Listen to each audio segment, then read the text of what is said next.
See what they have for picks and bans. A lot of what we've been seeing for the past few weeks with that Pantheon, the Gragas. And not so much Renekton on the ban list, but he'll find one here because Ball's in the top lane. Yeah, I like the Pantheon ban first and foremost, only because that was pretty much the best Snoopeh has looked when he was on Pantheon. Even both of his games. The 2 games that Snoopeh played Pantheon, his first one was against TSM, and he camped Bjergsen and actually gave Pobelter a fairly decent edge in that one. So, Pantheon ban in particular, I'm a fan of.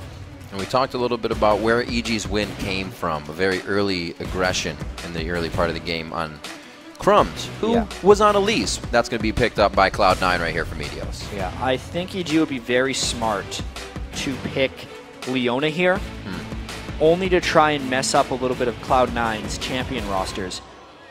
The reason I say that is because LemonNation has played every game this split on either Thresh or Leona. Thresh is banned, Leona's now taken away. Only 2 champions that he has really wandered out into the water on. It's going to get deep for him onto this one. The champion pool, we'll really see where it goes for LemonNation. The Lulu's picked up, but it's also picked up with, like you said, the Leona. So that's obviously going to Pobelter. Lulu mid. Something that is incredibly hard to play against. Very few things match up against that. Kale can outscale Lulu and can deal mostly in a 1v1 lane. Other than that, though, we haven't really seen anything beat up Lulu. Her base damages are so high. Her utility and shielding scales into the late game. It is the new thing. It was banned in 3 games yesterday, picked by Link in the last game of our day, and then Link just destroyed on it. Going pretty crazy in the early game he did for himself. But right now, into our Week 6, Day 2. Let's see what these guys have for each other in the morning. They're trying to wake up, get their best on. We have Shyvana being picked out here for Cloud9, and the Sivir coming in, who also saw quite a few bans yesterday. But the Stampede will be good for go. Yeah, Sivir is this weird champion who's seeing a lot of bans at only the highest level of play, because there's been so much about just team positioning that's been giving teams bigger and bigger advantages. And the move speed that Sivir grants is just absolutely ridiculous for that. Cloud9 knows how to utilize it better than anyone. Well, they have Yasuo going onto the side of EG. He's been finding a little bit more playtime here in Week 6, and he also found wins on that playtime. And something I really like about this team comp so far from EG is when you bring a Lulu mid, even though she does synergize well with tanks, she makes tanks. So Yasuo can become a very hard-to-kill champion in the top lane if InnoX just plays it and gets farmed, and then have even more threat because he won't necessarily be able to be killed. It's a nice mix of defense from the mid lane and offense from the top lane. Just giving Yasuo so many pop-ups to work with. He's got that Vi and now the Lulu, and we see the lock-ins of LeBlanc and Annie coming in. Very high AP damage there. LeBlanc has obviously seen a lot of bans. The first loss LeBlanc saw in the North American LCS was yesterday when Voyboy played her. 11-1 now. But it's interesting because Lulu is a really, really good matchup against LeBlanc. That's almost why she came out, right? Exactly. That's one of the big reasons she rose to prominence. And now that they've picked into it, just shows a brazen amount of confidence by High and the rest of Cloud9, or they're hoping to pick off other targets like Yasuo in teamfights with that LeBlanc. Well, High is 3-0 on LeBlanc in all 3 attempts. So, looks like he will be all right. We've seen Yellowpete going back onto Ezreal once in a while, and it looks like it will be locked in once again. All right, so team composition-wise, Cloud9 has a lot of movement speed, just based off the Sivir-Shyvana synergy. I do wonder how effective High is going to be, though. He's going to have to play very well in and around Pobelter's Lulu. They're a good teamfight composition, whereas EG, they have that nice high amount of damage because they haven't necessarily had to pick a true top lane tank. They're getting past that because they have Lulu, who scales so well in the utility. 0.6 ratio on her shield, 0.5 ratio on her wild growth for healing. So I honestly think that kind of healing and shields scale better than damage late game because armored magic resist factors in. It's going to be a very interesting matchup. I think Pobelter versus High will probably swing this game. All right, well, with this, it seems like InnoX in the top lane gets back onto his carries. Yeah. Gets back into something he likes. He does have a game on Yasuo that didn't go so hot, but we also saw that EG wasn't really in tune with all the communication and organization yet. That initial Yasuo game was so early on into the season. They picked it with Kassadin. They picked a tankless team, but they didn't have anyone to boost up Yasuo's tankiness. They do this time. All right, so the game's about to get underway. Let's see who you voted on to take the win. According to LOLesports.com, 77% of you think Cloud9 are going to come out on top. Yeah, that's a pretty expected percentage. It's actually much lower than we would have seen out of Cloud9 early on in the year when they seemed like that untouchable, unstoppable force, and EG was reeling a little bit. But now, with that win yesterday, EG was looking better than they have all split. Wonder if they figured something else or something out, especially with that Lulu.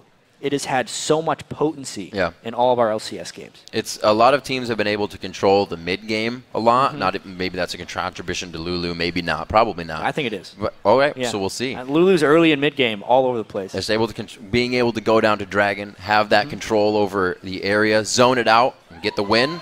I was always impressed the fact that Lulu came to fruition without having an ultimate that did a ton of damage like every other mids does. But you know what? If you use it correctly, you don't have to be always dealing damage. The utility will get you all the way home. Lulu will wear you down. Yeah. We see what they have for each other as they make their way onto the Rift. It's game 53. Like we said, we'll be halfway through the split after this. Yeah, 4 more games. Halfway to the halfway point of the entire LCS season. There's some BM going on. Well, this is Sneaky actually trying not to get zoned off. Because yesterday when EG invaded, they used Yellowpete to zone the mid laner back so they could sneak into the side brush. That's why Sneaky's actually taking these hits, because he doesn't want to get zoned back. But he's got to dodge a little better than that. All right, swap him out. Next guy. LemonNation. All right, he's 3 for 3. Let's see what he's got. Hey, 4 for 4. We got bets on the next one. We'll take him up on the desk over here. Yeah, he got out of there. He's not. Coming back for more. No, he's not. This is better than Cleavers in the top lane. Yeah, it's funny how they pinged that one there, because this one actually had a point. It was trying to zone off so that EG could have the fear of invading. But why not? Do it again. Don't fix it if it's not broken. Try to get a little bit of a move in again if Cloud9 wasn't paying attention. EG may have gotten a bit of an upper hand, but they both back off. Everybody sits it even and get some wards down. Meteos actually going to start waltzing over at his red buff. This is a fairly common tactic where the jungler will just start where his bottom lane is because they can give him a better pull. But in this case, he's just going to have to solo it because he's Elise. We've actually heard the odd one say in interviews that that's a little bit easier for Elise. Yeah, I do kind of wonder why he's starting red at this point. It would mean he wants to probably rotate for the top or mid lane game fairly early on. It could also be a tactical decision, knowing that Snoopeh's going to start blue, so he can meet him for potential counter ganks. Knowing how well Snoopeh got InnoX and Pobelter going in the last game, he just wants to be there to stop it. Pobelter starting with that shield and throwing a little bit of damage onto High, but you can see the trade definitely in High's favor for now until Pobelter hits level 2. Yeah, High's got that level 1 figured out. Plus he started with the Crystalline Flask, so he will be able to out-sustain Pobelter. Definitely planned this early lane out, knowing when his windows are against Lulu, because I definitely feel like once Pobelter gets a few more points in that shield, he would win these trades against LeBlanc. Not looking like the case right now, though. There, he's got level 2 for himself there. Probably be able to glitter lance these out. We see that Meteos is over, taking his blue, and starting on the red seems like it may be able to work out because there is a hard push by InnoX in that top lane. Yeah, Yasuo very strong, levels 1 through 3. Stack up that damage on his E and just blow somebody up. But with the double Thorn shield starting that top lane, there's not going to be too much direct dueling unless we get some jungler intervention. Looks like Snoopeh sees that his lanes are somewhat on the win. Goes ahead, wards top lane to make it safe for InnoX. He is very far pushed up. We're just watching High here. He's got to be careful. Yeah, unless he uses his distortion to harass, he's completely safe. LeBlancs are really only counter-gankable because she is so mobile if she wants to be. You hear Alex in Europe from Gambit talk about champions like LeBlanc in Italy and lane, how it's so annoying to play against something that can play safe and you can't kill it. Gets under your skin. Pobelter will have the option to do the same thing. He can just wave clear. Whenever High goes to roam as well, would be a really good opportunity for that. Meteos hoping to catch Snoopeh in a rotation here. The Spidey sense. This is where he is. Can he get the last hit? Dun, dun, dun, dun, dun, dun. Takes a few extra steps. He's like, oh, he is here. And they're just going to go ahead and waltz this one out of there. Yeah. There we go. Took a few too many auto attacks there. He should have went straight towards the lane. Oh, well. So we got vision on Snoopeh. That's called out to Cloud9. They can go a little aggressive if they want for the time being. That's already in the hands of Sneaky and LemonNation in the bottom lane. They seem to be doing well for themselves. 31-17 in CS, so it's going in their favor. Yeah, a lot of power in that bottom lane right now. LemonNation doing a lot to zone out Krepo and crew down bottom there. Leona is a very one-dimensional support in a sense, where even though she can have these amazingly powerful games, if she falls behind, there's not too much to do because all of her power is loaded into her initiation. Yeah. If EG can get going a little bit in this bot lane, it's going to be amazing. One of the most dangerous things in the world is Leona with ultimate when the enemy doesn't have flash. It's basically a kill whenever she wants it. But if they can't actually get a kill when she lands the ultimate, then it means nothing.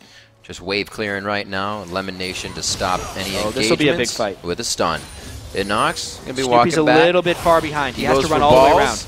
Make sure to get a little bit more flow before he meets Meteos on this one. And now he gets Snoopeh to come in as well. Ball's forced to flash out of this. Meteos is going to repel as well to the farthest minions.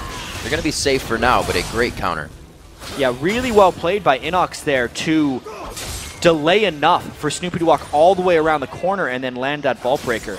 And a poorly timed roam actually by Pobelter. He thought that fight was going to sprawl into the river, and then he would have been there to support. He's only level 4 Lulu, who's actually getting pushed in a fair bit by High's LeBlanc. Yeah, High's LeBlanc is halfway to 6 right now. He's going to try to cut him off here too. Going to try to do a little extra damage, and I'll just get the vision on. Make sure he doesn't get himself in any dangerous positions as well, because he may want to be diving in a few if he hits that 6 first. This is a very intriguing matchup. I want to see how this develops, because so far High's been very surprising, being able to out-farm Pobelter early. But with glitter lances like that, that could turn fairly quickly in the mid lane. Normally the LeBlanc lanes, you're kind of thinking like any second there's going to be a kill. Any second there is going to be a kill. LemonNation looks like he could be the one to go down. First blood is ticking, but it's not going to be enough just yet for either Yellowpete or Lemon. Well, the barrier had to get burned by Pete, so he's basically back, and Sneaky is near full health with the barrier, playing very brazenly right now. Sometimes you just wish your champion didn't tell the other guy to duck. Yellowpete gets out of the way of that boomerang. Sivir always giving it away. Yep. But yeah, 54-34. Going to be a big lead there for Sneaky. Pete and Krepo need to be able to go even in that lane, because I really feel like when EG's solo laners can get the help they deserve from Snoopeh, they're in a very good position to win, as long as Krepo and Pete can hold their own. That is not being the case so far. And it seems like with that, it's either an all the way or nothing. There's no middle ground to that. It's either the lanes get help and they do amazing, or they can't find their way. Yeah. Something EG has to work on a little bit coming into the middle part of the split. It's one of those things that happens with inexperienced teams. There's a lot of action coming in the jungle here. A roam by LemonNation, actually. Looks like he is up level 4 to 5 on Snoopeh, but he is not going to really sweat this one too much as he walks out. Bit of damage. Not bad. Pobelter getting that lane shove on. Once he gets a blue buff, he's going to be turning into a very obnoxious Yordle in the mid lane there. Catching up on farm as well, you can see. Doesn't take much for Lulu to get the edge. An early pink ward again from Evil Geniuses going down in that brush. We saw yesterday when Pobelter was playing Zed, the first pink ward he bought off that kill on Crumbs lasted all game. True. All game. And that requires his team to have an immense amount of map pressure. Yeah. Something that EG's going to be trying for, but Cloud9 is one of the most difficult teams to pressure out. So much of their game plans have been around picking very strong lanes, shoving in, and then allowing roam to happen. It's what they're trying to do this game with the Sivir pick, with the LeBlanc early aggression, with the counter jungling from Meteos. So far, though, EG hasn't fell prey to any of those tricks. You still have to worry about that card up the sleeve that is Yasuo. InnoX can still be doing huge damage. He's farming really well up there. He's farming pretty well. Balls, we know him to do pretty good for himself, so we'll have to see how that goes as we get up to 10, 15, and 20 minutes when these fights around the dragon happen. In the bottom lane, we got some good trades going on as Meteos is back in the jungle, back on Snoopy's tail. Yeah, here's where the issues come in, actually. That was a 2-level edge Meteos had on Snoopeh, and you notice when he counter junglers, he's been leaving the little things and scaring Snoopeh off the spot, so he'll still have to go back there and clear those camps for no real gold or experience. right now Meteos is reaping the benefits of his lanes pushing across the board. And we'll see if he can turn that into an edge. There's the pick ward! Got it. Picking early lanes that can really crush down your opponent to the turret, giving Meteos time to be in the jungle and be in Snoopeh's hair twice now in 9 minutes in the game. And it's really, like you said, affected Snoopeh. And it has more impacts on the rest of the game, too. You notice there how High was really just using his distortion to go in and harass. He wouldn't be able to do that if Snoopeh was a threat in this game. But because Meteos has kept Snoopeh down, therefore High can play more aggressively against Pobelter. It's a mismatched matchup now because one guy has potential jungle pressure and the other does not. Not getting the lanes they want. We saw Pobelter on Zed. It's what he wanted on Lulu this game. But with that, he was able to get his 1v1 kills a lot easier than he would be here on a LeBlanc. It's very safe. So, see if they can wait it out, pull up that mid game where EG has been getting their communication together. They have a little bit of time. We haven't seen the Dragon yet so far. Still in that farming, laning phase. It's 12,700 to 11.9, so it's not too much of a lead just yet. Yeah, there is a pretty good lead here for Cloud9 just on 2 members, Meteos and then the Sneaky plus LemonNation lane. That Sivir versus Ezreal lane is just a disaster right now for EG. 37 CS difference, and there's the Tibbers. They're going alt for alt, the flash Q, and then the solar flare for the consistent alt stacking. Or rather, CC stacking, I should say. Yeah, a defensive solar flare, though, and then he had to flash away. There's still flashes on Cloud9. Pobelter also having to burn flash. So many of these summoner spells are getting used defensively for Evil Geniuses, which means that Cloud9 would have a big summoner spell edge when they decide to go for Dragon. Yeah, like right now, and that happened between bottom and mid lane. InnoX can't even teleport down to help. He's not running that summoner spell this game. No Leona ult as well. But the stun would be charged by LemonNation, even if he does not have a Tibbers, meaning the threat is very real. What actual damage would EG be able to bring to this? Not much, but they still managed to scare them off. I like the pressure. They were able to get Cloud9 to think twice. They called the audible and head back to the lane. Meteos to his jungle for now. Interesting call there by Cloud9. Normally, I would have expected them to just brute force that dragon down. But, you know, with Sivir ult down, their mobility didn't have an edge. And they were probably just respecting the Lulu ult more so than anything. There's a gank by Meteos. Maybe they just want to get the kill first. First blood comes in. High is trying to be a distraction up top. Snoopeh cannot come to help. Yeah, Krepo's flash was down. The return gank was very good. They had vision control of the dragon area because they just feinted a dragon kill. Now they're on a strong push. It's just a matter of time and the method of the madness for Cloud9, and it looks like they're going hard once again. High gets himself the ignite. He should live off of this with the auto attack. Yellowpete grabs himself blue buff. 2 kills. It's going to be LemonNation going down now, and EG has turned this one around nicely. 2 kills in a 3v4. Partly because it was in between the turret and partly because Lulu is so damn hard to kill at this point in the game. The wild growth really kept him alive. It allowed Yellowpete to really pick up a garbage kill, get someone really low, 1 auto attack of the turret, and that will help them swing that lane a little bit back. Didn't lose the dragon either, and evened out the kills for the game. Very pivotal moment there. So we get a little look inside the window of what it looks like when these teams go. Yeah, they locked down High hard right there. And then Yellowpete was sure to focus him down. And just look how much investment they had to put in to Pobelter. Not only did they cut him off, they used everything afterwards as well. And like I was saying, we saw that fight down bottom, but it's not been Balls and InnoX have joined the party yet. EG trying to get Dragon here with that vision of Meteos. This is really big, though. There is a Tibbers up, and I wonder how brazen EG wants to be right here. All right, they're going to end up forfeiting the Dragon. They do not want to fight the 4v5, just trying to go for a steal. Very nicely played by Evil Geniuses to come back with that. They didn't lose the top turret just yet, but they are going to be able to crush this down. The minion wave just behind Cloud9. Yeah, interesting part of the game plan there. Cloud9 normally a very dragon-focused team. That's what Pobelter said was going to be Evil Genius's focus coming into this game, is just denying Cloud9 dragons. It costs InnoX his turret in the top lane, which could slow down his very key farming right now. This is the moment in the game where InnoX needs to get his farm if he wants to have an impact later on Yasuo. But the Team Dragon keeps the gold at least manageable. Cloud9 still with the lead, though. That bottom lane, Krepo has just completely rushed the Sightstone without getting that gold generation for himself just yet. They've been aggressed on quite hard, and they need to keep Meteos and the rest out. Krepo often skips gold generation. especially when he's behind, because he is trying to get that little bit of power boost so he can fight toe-to-toe with people, even while they are behind.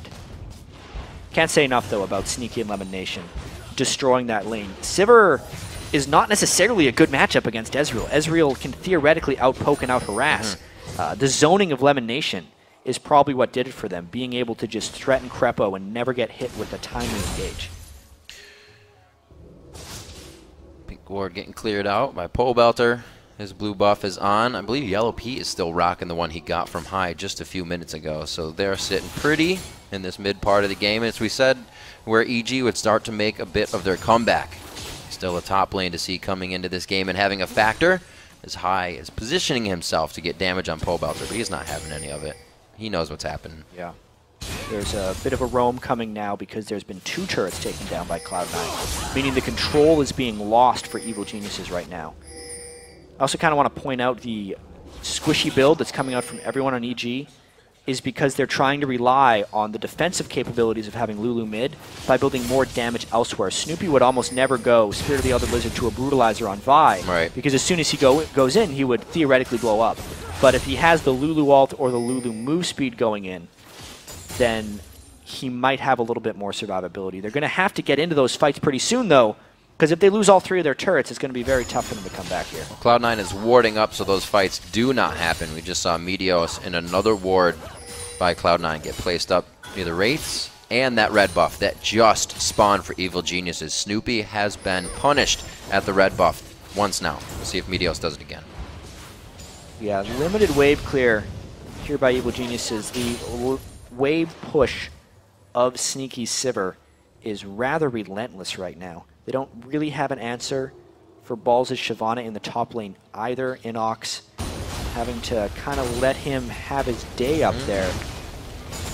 EG in a tough spot. They're going to have to find a team fight if they can't defend that middle turret much longer. It really helps that Cloud9 can rely on somebody like Balls in the top lane being pushed in by InnoX the entire time to go even and then start winning the lane when EG has to call InnoX to the fights, because they need a 5th person now. Yeah, good warding too there by Balls to see the roam from Snoopeh. Meanwhile, just notice how there's a bit of a 1-3-1 split push going on here for Cloud9. Yeah. Shyvana, Sivir on the sides, and still a pretty solid crew in the middle. If they land any type of stun here, whether it's a Cocoon from Elise or a stun from LemonNation, they have the damage potential to get a kill, even if it's just a 3-man squad. Good damage still coming out from Pobelter. Still bringing out the oohs and the ahs, and there's a little shocking off from Krepo. They go on to LemonNation. They don't want their Timbers out, but he does get found, and Krepo is going to be taking big damage from High on the side. They get 2. Snoopeh and Krepo fall very fast in that, and it looks like the turret will come right after. Yeah, that was really poorly done by Evil Geniuses. They ulted the support instead of the damage dealer, and Snoopeh got focused down really quickly. After that, EG had no damage left. Cloud9 just push him mid. Nice little shield there, getting some mana back for himself. A true shot barrage being used to give the turret some breathing room, but it doesn't look like they'll be able to initiate using the clone out. And InnoX. Ooh, that was close. That was really close. That would have been 1 dead High if that landed. But even so, Cloud9 now has the 3 outer turrets down. Their relentless lane pushing is definitely paying off right now. Take a look at this fight one more time. We'll just watch Snoopeh, how heavily he got focused down, but it's Krepo who ended up getting the Lulu ultimate. He didn't need it initially. He still died because there was no damage coming back, and they were opting into a 3v4. Not a clean fight for EG. They also went in after the Leona ult had been used. Very just haphazard play there. They were not coordinated, which is a surprise. Evil Geniuses is normally a very coordinated team. See what they can do now with InnoX coming down. He'll probably head back up to clear that wave, but they need to figure out what to do next. Cloud9 is completely in the driver's seat right now. You see Meteos and LemonNation even setting up just a pick for Snoopeh. They know they would easily be able to take him out with 0 resistances in his build so far. Yeah, this is becoming happy fun time for Cloud9 right now. They have all 3 outer turrets cleared. Yeah. They're trying to get ward control in the dragon area, and they know that if they get an edge in any of the fights, using the Sivir move speed, they can chase down and not have to worry about EG falling back into turrets, because they are all dead already. If they can control this dragon, it will be more valuable than the first dragon of the game, and will really just catapult their gold lead to a point where they can start tower diving. It's like a pick comp that morphs into Stampede when it needs to. Very scary. Very speedy fast team. Speedy fast. If High doesn't finish him off, everybody else will be there too. We're going to get the Dragon going down now. Cloud9 gets that one in their favor. We're not going to be worried about the first one. So one Dragon to EG, one to Cloud9, but it looks like Cloud9 will be spending a lot of time on EG's side of the map from here on out. Yeah, considering how clean EG's victory was yesterday, this game is far from that. Cloud9 is a very high caliber team. They didn't let any of EG's tricks fool them early on. They've stuck with the lanes very well. You can see InnoX desperately trying to farm. He needs a lot more time if he wants to get his Yasuo items up. And unless Pobelter timely uses ultimates on Snoopeh when he goes in, there is no good initiation for Evil Geniuses that won't just get blown up as soon as they go in. Well, they have just as good a disengage as they do engage with that on the hunt. And speaking about on the hunt, more so of Sneaky, with him on Sivir, it's just like he's put a little bit of aggro into the utility champions he used to play. Now he can be in the fight. He's still 0-0-4, providing the support for his team. EG trying to go, though. They see that LeBlanc is not near the fight. Gotta land those, though. Looks like bottom lane getting pushed. Here comes LeBlanc from the Get flank. it back in. They're still waiting. Sneaky on the backside. Throws on the hunt down. Krepo is going to be the first one in. There's the good attack on the Lemon. High is trying to get in for the big damage this time, though. He looks to be going strong. And InnoX on the backside. Flow shield comes up. He's still going to be going down to Meteos. Now they finally turn on to High. He has been doing quite a bit of roaming, but he still gets the kill to come out strong onto Snoopeh. And Cloud9, in a chaotic fight, is able to pick up 3. Yeah, I gotta say, I like the thought of EG going in, but Cloud9 is just executing better in these team fights. They are just outplaying them mechanically. A tricky fight for EG, but they end up losing more people and the turret afterwards. Whoa! That's not what you want right there. Yellowpete's going to get hit up a few times. The shield comes on from Pobelter, and it looks like they may be able to turn one around.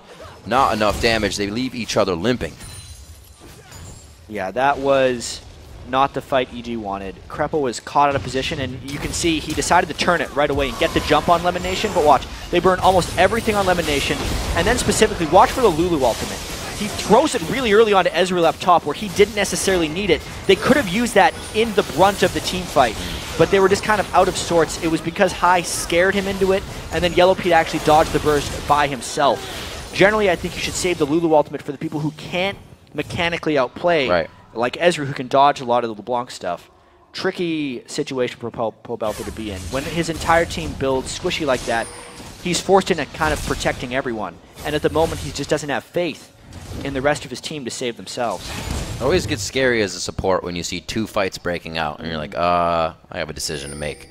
Let's see if they can keep it going. It's not looking too grim just yet, but with the way Cloud9 handles themselves after this, having this much of a lead, it's not looking good. 34.6 to 28,000 gold. 7 kills already for Cloud9, and they've been taking down turrets like nobody's business. The mid is all the way opened up, so all they have is these side turrets to be taking down, but they may just go for that inhibitor first.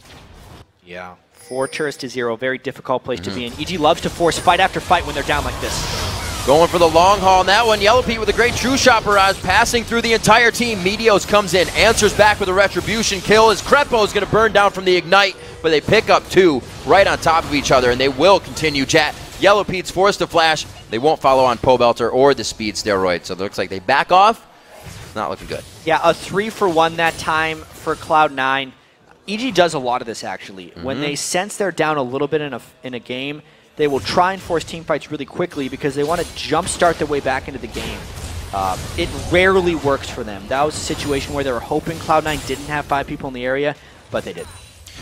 Sometimes you got to be a team that just takes that chance. We'll see if they can keep going in. The bottom lane, we said before, 201 to 158 is going to make it tough. Sneaky is a huge factor in these fights. With Leona ultimate did not help matters much, and it was specifically balls coming from the side that really ruined EG's day. Once he entered the fight, there was no turning it around. Again, like, not a bad thought of an initiation because you have to force things in order to come back into the games. You have to put yourself in low percentage positions in order to come back. That was just a little bit too low percentage. Too many unknowns before that fight.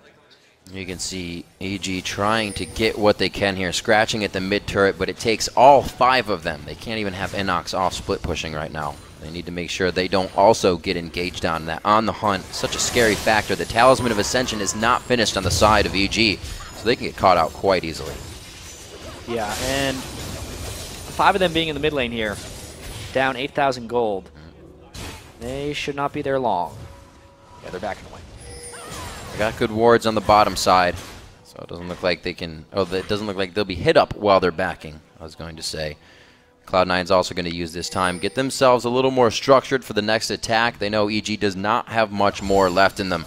Just looking at the inventories in general, High is ready to blow anybody up. We already have Meteos building into pure damage with the Leandry's finish there onto his Golem, so these guys know they have the lead. Yeah, a lot of credit to High for playing the lane so well against Lulu. Lulu generally beats almost every lane matchup, and High did good to stay aggressive early and never really let Pobelter get the upper hand.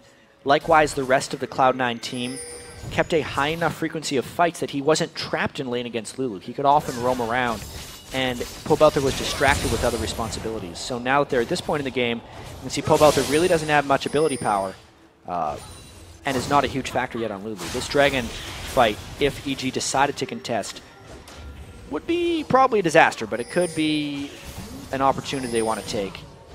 Danger, danger. That's what we said the EG motto is, take it as it comes, and it looks like they're going to have to take this fight. Snoopeh goes down instantly with the build he's been forced to go through this game. Double kill coming in for Sneaky as he comes in from the backside on the hunts, wearing off already, and it looks like they've won the fight they needed. Yeah, that was the danger. Cloud9 is way too fast. As soon as they saw the opportunity, Sivir popped on the hunt, and that's exactly what they went and did. Snoopeh blew up immediately. No tank stats on Vi. He built that aggressive build and then was completely shut out of farm afterwards. His jungle was invaded. They had nothing but team fights. He is gold starved through and through. Completely blows up. Maybe they're going to try a desperation steal here, but High is the defender right now. Ooh. Oh, he goes back in. Yellowpete goes back in.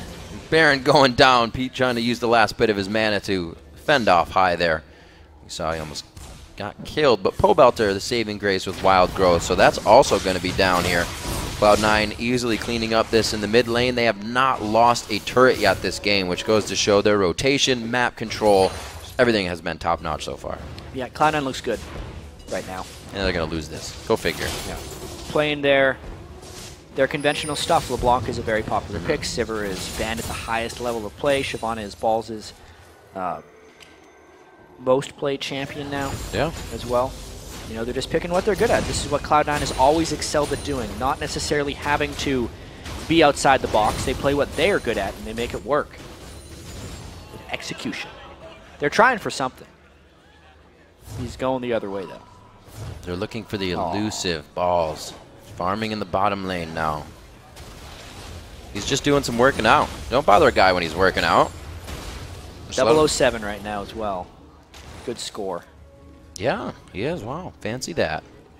Let's see if he can do anything secret in the bottom lane. He's calling his team over here. Looks like they got the whisper comms going on, but they're all going to show up for the surprise party. Bottom turret is the next one to go down. I was wrong. It's not going to be mid. Yeah, they're going to take out this. This is the indefensible turret as far as teams with Baron buff go. Don't want to try it just yet. Hold at the base turret. It is stronger. It is a bigger choke point, harder to dive through. But at this point, with the strength that Cloud9 has, they may well go in for something with wind wall down. We'll watch the stuff bounce up. If they decide to go in, though, they're going to basically have to do it without creeps. Lulu can push back this creep wave very well just by glitter lancing it down. Cloud9 has dove turrets before, though.